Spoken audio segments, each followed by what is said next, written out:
मैं doctor Anita कावड़िया, Meera girls college Udaipur. आज बच्चों हम एमए प्रीवियस हिस्ट्री का पेपर फर्स्ट, इसका टॉपिक है हिस्टोरिकल रिसर्च, इसके बारे में अध्ययन करेंगे। ऐतिहासिक शोध या हिस्टोरिकल रिसर्च ये सब क्या है, और जैसा कहा जाता है शोध स्वयं इतिहास नहीं अपितु इतिहासकार द्वारा अपने लक्ष्य तक पहुंचने का एक साधन तथा प्रक्रिया है। तो शोध एक प्रक्रिया है जिसका अभिप्राय अतीत संबंधी नवीन तथ्यों को प्रकाश में लाना तथा ज्ञान की सीमा को प्रस्तुत करना है या ज्ञान की सीमा को विस्तृत करना है। तो शोधकर्ता का उद्देश्य नवीन तथ्यों की खोज करना, उपलब्ध तथ्यों का संशोधन करना तथा नवीन साक्ष्यों के आधार पर अतीत की घटना का यथार्थ एवं परिकल्पनात्मक प्रस्तुतिकरण करना है। तो इस प्रकार नवीन साक्ष्यों के आलोक में घटना के महत्व तथा उसके अर्थ को स्पष्ट करना, घटना के संबंध में प्रचलित भ्रांतियों को दूर करना तथा तत्कालीन सामाजिक मूल्यों के परिवेश में तथ्यों की व्याख्या करना, ये शोधकर्ता का मुख्य उद्देश्य होना चाहिए।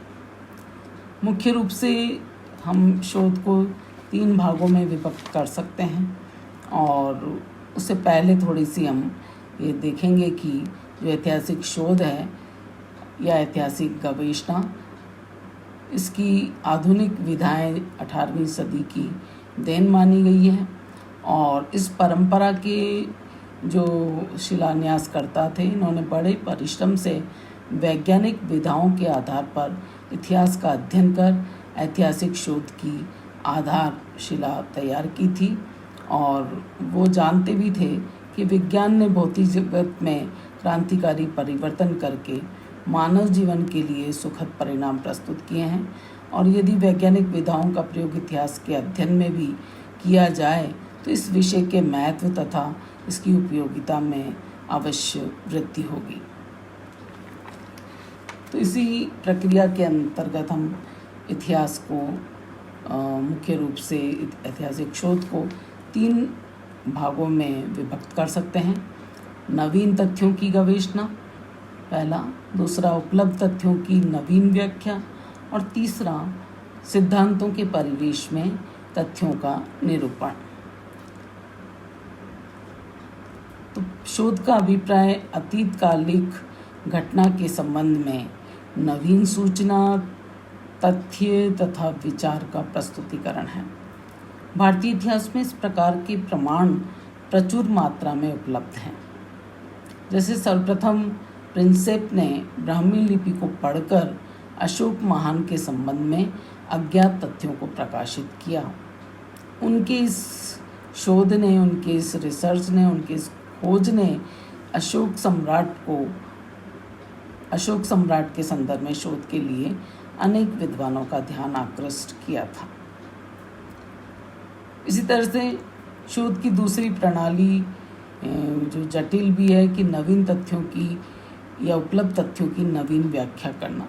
इसके अंतर्गत शोधकर्ता ज्ञात तथ्यों का विश्लेषण करता है, व्याख्या करता है, स्पष्टीकरण, मूल्यांकन और आलोचनात्मक परीक्षण करता है।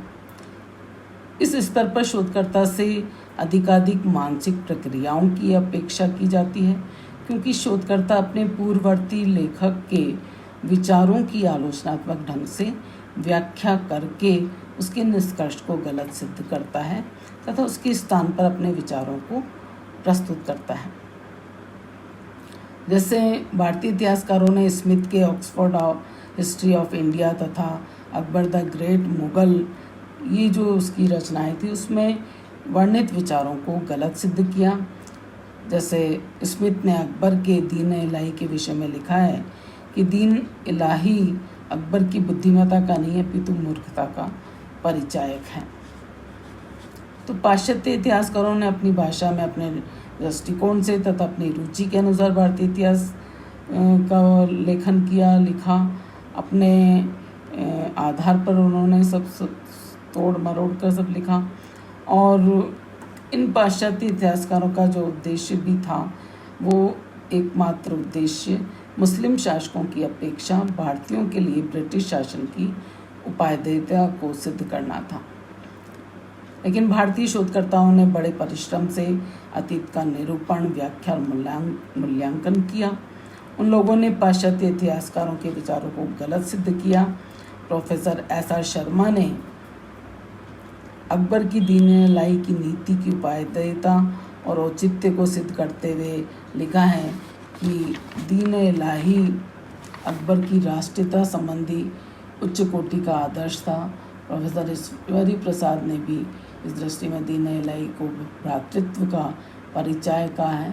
तो इस प्रकार तथ्यों का व्याख्यात्मक प्रस्तुतिकरण द्वितीय श्रेणी के शोध के अंतर्गत आता है, जिसमें जो शोध करता है वो पहले कही गई बातों को नवीन ढंग से, आलोचनात्मक ढंग से और उनकी नवीन ढंग से व्याख्या करता है। शोध का तीसरा चरण जो अत्यंत जटिल है, इस अवस्था में इतिहासकार दार्शनिक बन जाता है और वह एक सिद्धांत के माध्यम से अतीत की घटनाओं का निरूपण करता है। दार्शनिक इतिहासकार सामान्य नियम के आधार पर ऐतिहासिक घटनाओं के व्यवहारिक स्वरूप की व्याख्या करता है। Hegel, Karl Marx, Toynbee, Spengler, इन्होंने अपने विशेष दृष्टिकोण से अतीत का मूल्यांकन किया तथा अपना दार्शनिक विचार भी प्रस्तुत किया। तो इस प्रकार के लोगों ने इतिहास में आदर्शवाद, भौतिकवाद, अध्यात्मवाद, व्यक्तिवाद, इनकी चुनौतियों और प्रत्युत्तर आदि के सिद्धांतों का प्रतिपादन किया। टॉयनबी ने भी चुनौती और प्रत्युत्तर के सिद्धांत द्वारा विश्व की 21 संस्कृतियों का विश्लेषण किया। कार्ल मार्क्स द्वारा इतिहास की भौतिकवादी व्याख्या का प्रभाव सर्वाधिक पड़ा।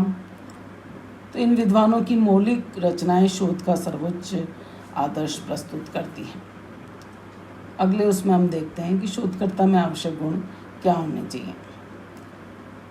कुछ जो कुशल शोधकर्ता होते हैं उनके लिए आवश्यक गुणों की परिकल्पना की गई है, जैसे तथ्यों का संकलन करना, उनकी आलोचना करना, व्याख्या करना, विश्लेषण द्वारा उस एक पठनीय निष्कर्ष पर प्रस्तुत करना, ये शोधकर्ता का अभिप्राय होना चाहिए।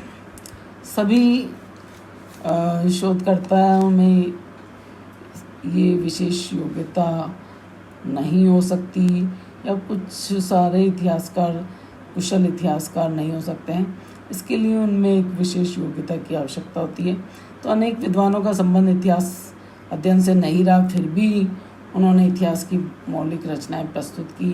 जैसे काम्टे गणित के प्रोफेसर थे, हीगल दार्शनिक थे, क्रोचे राज्य प्रशासन के मंत्री थे, फिर भी इनकी रचनाएं उच्च कोटि की मौलिक ऐतिहासिक कृतियाँ हैं। तो ये स्पष्ट है कि सफल शोधकर्ता के लिए विषय संबंधी मानसिक दक्षता और परिपक्वता का होना अनिवार्य है। तो एक शोधकर्ता के लिए या शोध छात्र के लिए परिश्रमशीलता, विषय से प्रेम, अध्ययन करने का गुण, ये उसमें होना आवश्यक है, क्योंकि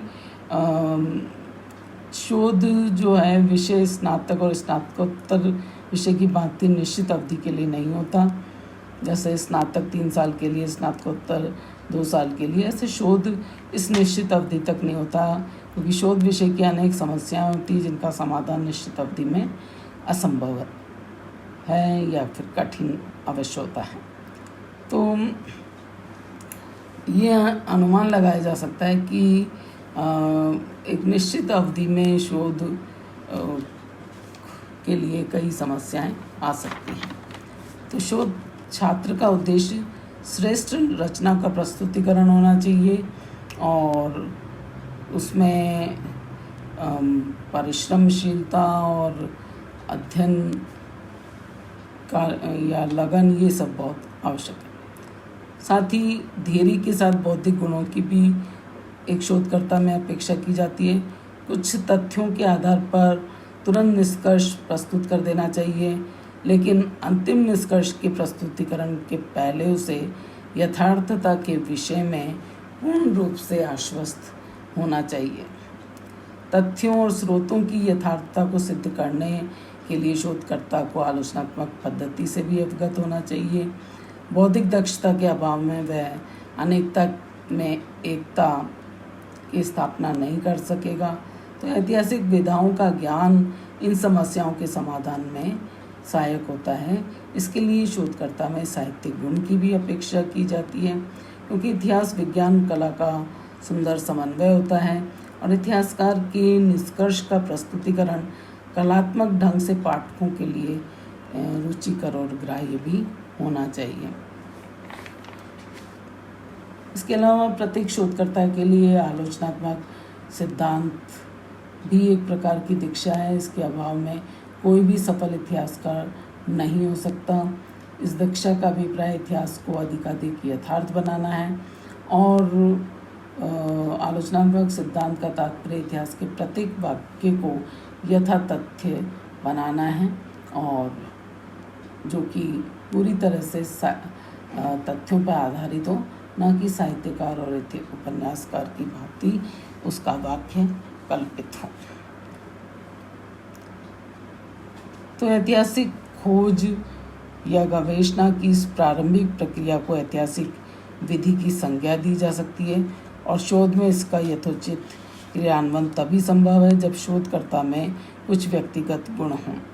बौद्धिक परिपक्वता के अभाव में शोध विषय का चयन, ग्रंथों की सूची, तथ्यों का संकलन, उनकी व्याख्या, विश्लेषण, मूल्यांकन, यथोचित निष्कर्ष की प्राप्ति असंभव नहीं तो कठिन अवश्य हो जाती है, क्योंकि शोध के सिद्धांत ही शोधकर्ता के उपादान होते हैं और ऐतिहासिक शोध में आलोचनात्मक सिद्धांत के भी दो प्रमुख तत्व हैं, बाह्य आलोचना अथवा निम्न आलोचना तथा दूसरा है आंतरिक आलोचना या उच्च स्तरीय आलोचना।